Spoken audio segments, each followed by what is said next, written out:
Hey, okay, I got another question for you.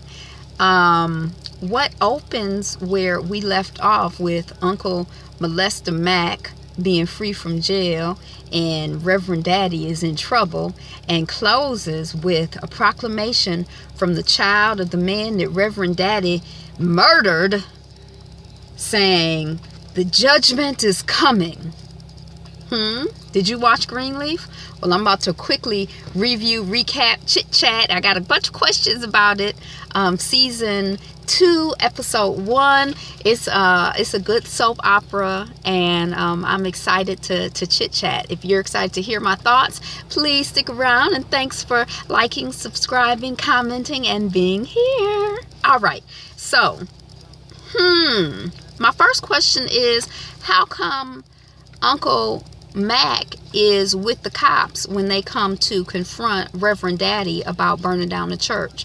I mean, he just got out of jail. Does he work with the state government on law and order? I mean, it seemed like if he was an informant, he would just inform and go on about his business. Why is he part of the caravan that's coming to arrest or accuse Reverend Daddy? That's my first question. It's been 3 months since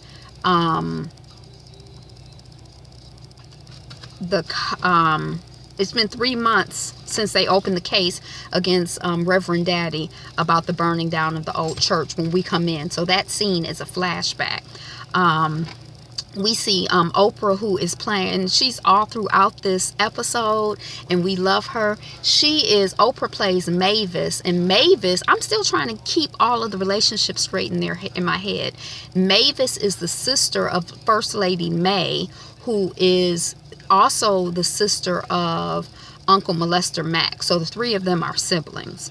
Oprah has a freak boy. That's what it looks like. I don't know, but it turns out she's his manager. I think that they're in a relationship. She cooking him dinner. He's taking some Oxycontin. She said, "I don't mess with that Oxy," but she does instruct him to put on that suit I bought you and go on to church. Her bar is closed down. I think it closed down in season 2. Season 1. I vaguely remember that. We find out that half of the deacon board didn't even pledge money for some capital campaign that the church has going on.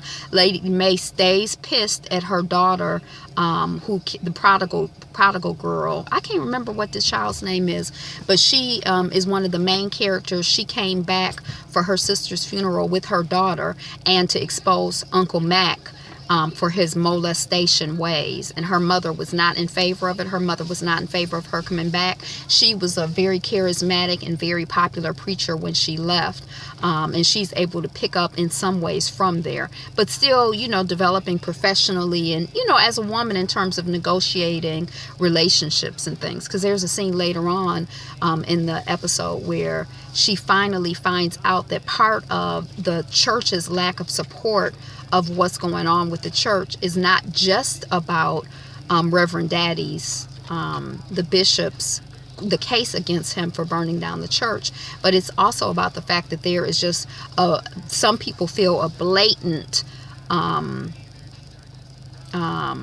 promotion of homosexuality, with one of the choir director being openly gay and married to the guy from Living Single. I looked at him. I'm like, he looked familiar. He was the guy who lived upstairs, who was the lawyer's boyfriend for a minute. He was real slick dressing and fancy talking, slick talking, slick. So we find that out. First Lady May, your pride, your terrible pride is going to destroy us all. And then she struts off with her sleeves that are all loose and fluffy around her wrists, just flouncing in the wind that she creates. She struts off, and then the next scene, we see her applying a fierce nude lip. Lady May, you better, woo! I mean, as many issues as she has, and she has quite a few issues, being fly is not one of her issues. She knows how to work. That's Lynn Whitfield playing Lady May. Okay, So we have that happening. Okay, what other questions do I have or observations? So yeah, we find out that the Reverend burned the church down or was involved with burning the church down. I'm not clear if he burned the church down or if he just authorized his brother to burn the church down. He felt that he had the misfortune of buying an old building that was like a money pit, like a lot of times old buildings are. And his ministry was not able to thrive and prosper because they just had bill after bill after bill. And he was sitting up there, according to him, looking at another new $1,000 bill. And his brother, not his brother, but Uncle Mac asked, his brother-in-law asked, "You want me to take care of it? You want me to handle it?" And they burned the church down, or there was some burnation of the church. And there was a man that was in the church. His name was Daryl James.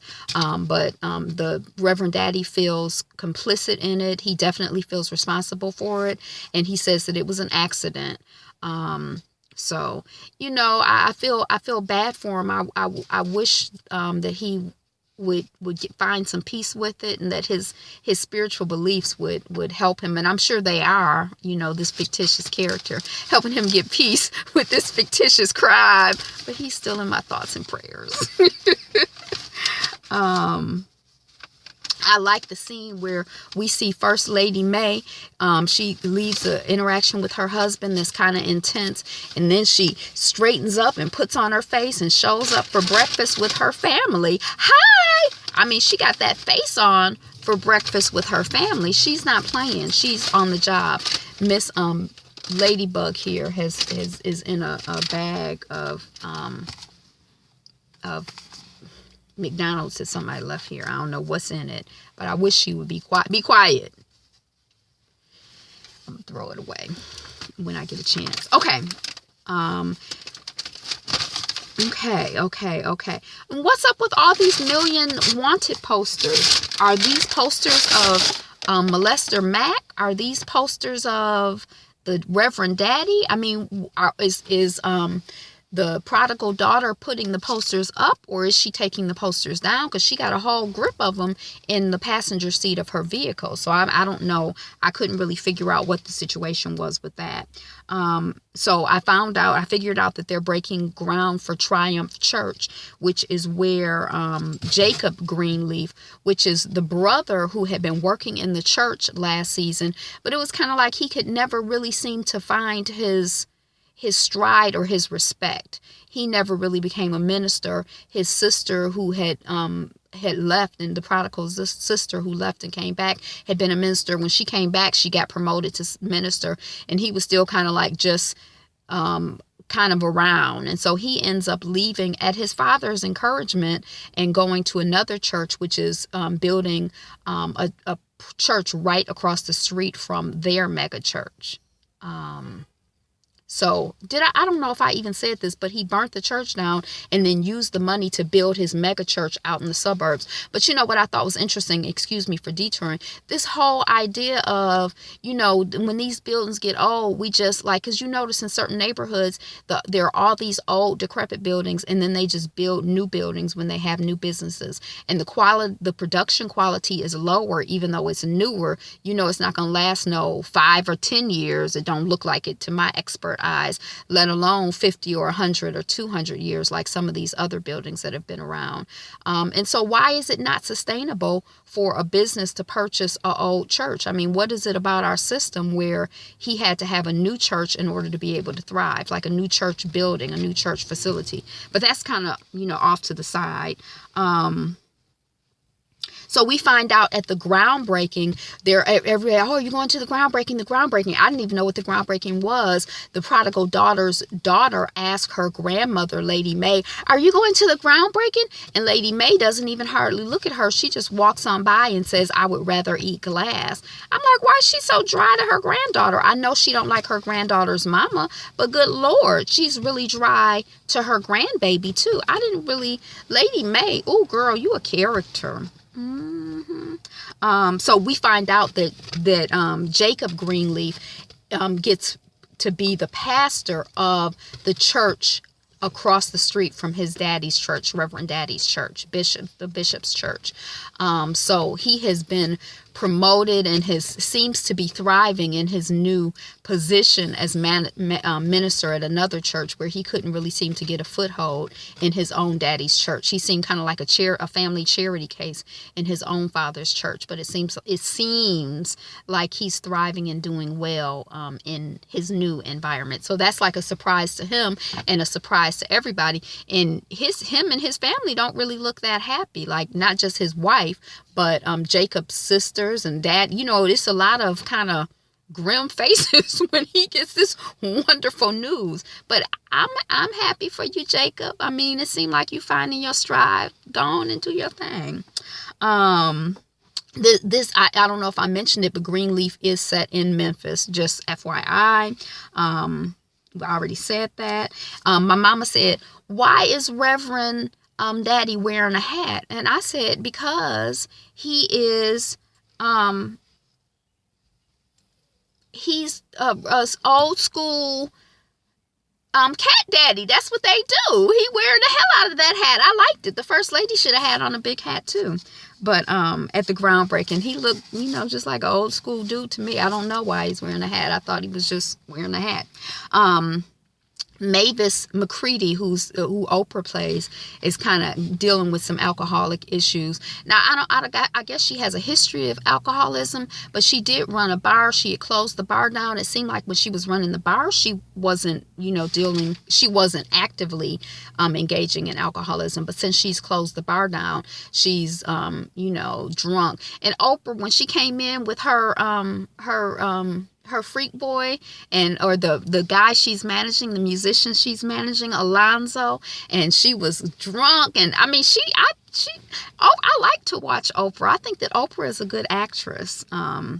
So she's managing him. You get the impression that she has a history of managing artists, that she's concerned about him, once he gets to a certain status, being signed to a large organization. She keeps asking, are them people from Southern so-and-so calling you? That's Southern calling you. I know that number. I know that area code. That's, so she's really concerned. And I guess I get the impression also that she has managed several folks, that he ain't the first one she's managed. I don't know if she manages them all by having them live with her and her cook for them and her buy them suits. I don't know. I'm not in that business. I don't know how that works. She ends up being drunk in the bar, getting into a fight with her freak boy, and the bartender who used to work for her, she says, he used to work for me. When she come in, he ends up calling Reverend Daddy. Reverend Daddy comes and to kind of, well, what's going on? You got in a fight? What y'all fighting about? What's up? And she, he's like, well, come on, let me get you home. Let me take you upstairs. And she says, well, you know what happened the last time you helped me upstairs. And I'm like, well, what happened the last time? Then there's a scene later on where there's an allusion to something that has gone on between the two of them. Okay, now we got some bochinche that's kind of bubbling under the surface. That's kind of why we like Greenleaf. It's good messiness with a dose of redemption. Alonzo looked so comfortable when they got in the fight and she finally got home. I guess Alonzo went on home. He looked so comfortable in the bed. I guess she decided she was going to try her some Oxycontin. So now she's gone from just alcohol to Oxycontin. And, I think that alcohol is the gateway drug. And I meant to say this on my review of Underground. Homegirl started off with alcohol. In the last season of Underground, we saw Miss Ernestine drinking alcohol, and now she's escalated to ether or laudanum or whatever she's sniffing. Alcohol is the gateway drug, boys and girls. Alcohol. So it looks like Miss Mavis is escalating to, Oxycontin. That's not good. She's really struggling. She says she's struggling to find her place now that she doesn't have the bar.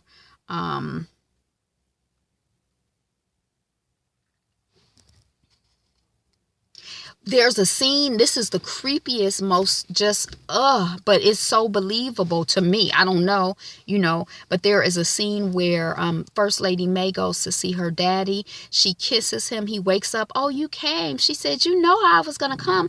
Girl, the power of the face. She puts on that face. She smiles. Oh, I love when you're sweet to me, he says to her, my little yellow daisy. And he's stroking her face and she's smiling. I need something from you, daddy. Well, what do you need? I can never be say no to you when you're nice to me. And he kisses her and she's like, it's like she looks disgusted, but she goes on and kisses him. He looks like he's in ecstasy. And then it's just ill. It's like disgusting. The whole but it just, I believed it. I thought that it was very authentic from my limited experience, but I bought it. The acting and the writing and everything. It was compelling. And then after that scene, yuck, the next thing we know, her father has refused to testify in the case that has been hurting and would hurt her husband more in terms of the killation of the man when the church was burnt down. Then we have an event, I guess that the daughter who's the singer, the Greenleaf daughter who's the singer, there's one she's a singer, and her husband is, I don't know if I should call him down low, but he's interested in men. I don't think that he's ever done anything with men, but he's kind of been playing around with and flirting with the idea of it. And she had kind of figured out something was going on, that he was hiding something from her. And she had kind of backed off and told him, we marry, what's going on? And he didn't want to tell her. And then he finally told her she ain't really been dealing with him, but she was like pregnant. She was pregnant to the point where she was sitting down and it was like her stomach was all up here and stuff. I'm like, how come her stomach under her chin? How pregnant is she? But they had the labor induced. She had the baby. So I guess it's a celebration of the baby. And I heard someplace that the child's name is Samuel, but I missed that. But I did see her, I think, sitting there with the baby in her arms. And somebody comes and tells Lady May somebody's at the door or something. She'll just buzz them in. They're probably coming for the party and the celebration. She's just happy. She's happy. She's happy. And James, Reverend Daddy, I guess his name is James, his son, who became the pastor at the other church, at the pastor of Triumph 2, which is right across the street from the Greenleaf church, Jacob said something to his father. His father ignore him so good. I'm like, oh, is the daddy deaf too? Because the daddy has a hand trimmer, and I don't think I wrote that down, but the daughter, only the wife knew about the hand trimmer, and I can't remember what illness is associated with it, but the wife knew about it, and the daughter notices his hand trimmering when he's in the pulpit. So we know she's going to figure out something, that he's kind of dealing with some health issues. But I was like, he ignored him so good. I thought he was deaf and he didn't hear him. I didn't know he was just ignoring him, but he's pissed off at his son about, I don't know. He just seemed like he'd been pissed off with his son. So I can't remember the particulars of his piss-offation, but, it's a general theme. He stayed pissed off at that child, that boy. And so the Lady May, just buzz him in, whoever it is. And of course it's Mavis, Miss Oprah, and she come in like a bat out of hell, pissed, coming to Reverend Daddy, you stay out of my business, don't be trying to, because her little freak boy had told her that he was going to leave her alone because Reverend Daddy had told him to leave her alone. Plus they fighting and carrying on, so he probably don't want to be bothered. And so she come in, you stay out of my business. And then she says, nobody else gets what you can't have. So again, it seems, I guess it's probably not an illusion. It's like an obvious statement here, but Lady May was like, huh, what? But it was so much going on, I guess, that she didn't deal with it. But we know Lady May does not miss much. And I don't know how she missed that, period. But Oprah go in on him, then she go in on her sister May, look away. And it seems that while poor little baby girl May was getting molested by the daddy. Little yellow Daisy was getting molested by the daddy. The other girl was getting abused by the mama. And, you know, Lady May says to her daughter that she didn't know, her prodigal daughter who she can't stand, who she feels like is just there to wreak havoc. And I think when you're dealing with so many lies and deceptions, it'd be stressful, and you don't want anybody around who might tell the truth and shame the devil. So I think she's kind of concerned that she can't really control, you know, that prodigal daughter, because she's kind of, you know, she just who she is. And Lady May is so adept at controlling things. But I love that. Sister May, look away, Sister May. That's what you do best. And then there's a scene, and I didn't really understand it, where the Reverend is at his desk. He's kind of bent over. He had just preached. He still has on his robes and everything. And the preacher who was the head preacher who hired his son and who had the groundbreaking for the church right across from the Greenleaf church comes in, and he's, you know, talking to the pastor, and the Reverend Daddy is like, well, what do you want? Why are you mad at me? You know, what's going on? What do you have against me? You know? Reverend Daddy asked. And, you know, the preacher, I don't know what his name is, but we'll just call him Triumph One, is like, you know, I'm Daryl James boy. And Reverend Daddy is like, you're Daryl James boy? And then he says, get ready, the judgment's coming. So anyway, I enjoyed Greenleaf. Thanks for watching my review. Are you enjoying it? Do you have the answers to my questions? Do you know? Did you catch it? Did you catch it? Because I only watched this once. I'm probably not going to be watching this 5, 10, 20 times like I might watch Underground. I did that first season. But anyway, have a fabulous day. Be you. Be fabulous. Be fabulous you.